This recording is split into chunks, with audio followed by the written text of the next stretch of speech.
Ladies and gentlemen, I would like you to meet presidential candidate James Brown. Mr. Brown, can you tell us a little about yourself? Why, sure I will. I'm just a regular old country boy from Mississippi. I'm not wealthy, nor have I ever been. I try and live within my means, and I always give what I can to others. I have made many mistakes in my life, some good and some bad. I have never had my own children, but I treat others as my own. I'm generous when generosity is called upon. I am vigilant in times of necessity, and I am grounded in my beliefs. Sounds like the guy for the job. What kind of political knowledge do you have? What college did you attend? What is your highest education level? I'm not a man born with money, and secondary education was not afforded to me during my youth. I had to begin working at a very young age to take care of myself and my family. The only political knowledge I attain is knowledge I have acquired over my life. How can you think you have any place in government when you've never been in politics? Throughout history, this country has been led by the wealthy, the privileged, and the elite. With a federal deficit of $14 trillion, I would say that group has failed the American people. Who are you to question me on my ability? Whoa, wait a minute. I mean no disrespect.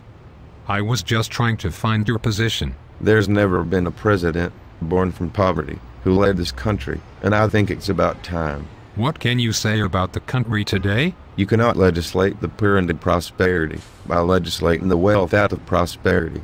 What one person receives without working for, another person must work for without receiving. The government cannot give to anybody anything that the government does not first take from somebody else.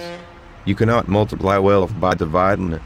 When half of the people get the idea that they do not have to work because the other half is going to take care of them, and when the other half gets the idea that it is no good to work because somebody else is going to get what they work for, that is the beginning of the end of any nation. Wow.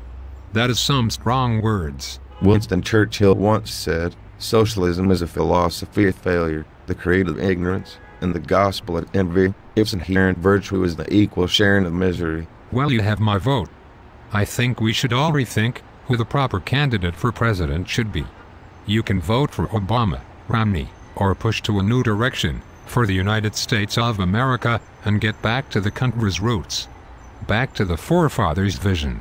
And right in Mississippi's own, James Brown. Thank you for your time and support. Remember that it's James Brown from Mississippi. Right man for president in 2012.